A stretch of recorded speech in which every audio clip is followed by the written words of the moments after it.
अस्सलाम वालेकुम my YouTube family. आज मैं आपके लिए पफ पेस्ट्री की रेसिपी लाई हूँ। आइए देखते हैं कैसे बनाई मैंने पफ पेस्ट्री। फ्राई पैन में मैंने 1 टेबल स्पून ऑयल डाला है और उसमें एक दरमियाना साइज़ प्याज डालकर इसको लाइट ब्राउन करेंगे। बहुत ही मज़ेदार ये रेसिपी है। अब ये मैंने कीमा ले लिया है, इसे प्याज के साथ हम भूनेंगे अच्छी तरह कलर चेंज होने तक। तो ये रेसिपी ज़रूर आप लोग ट्राई करिएगा अगर पसंद आती है मेरी रेसिपी, क्योंकि बहुत ही मज़ेदार और लजीज रेसिपी है। तो अच्छी तरह इसको भून लेंगे।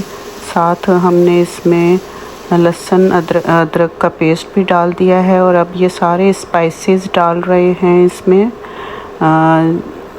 धनिया, ज़ीरा, काली मिर्च और लाल मिर्च, कुटी मिर्च और हल्दी, नमक आप अपनी मर्ज़ी के मुताबिक डाल सकते हैं। इसको अच्छी तरह हम मसाले को भून लेंगे कीमे के साथ।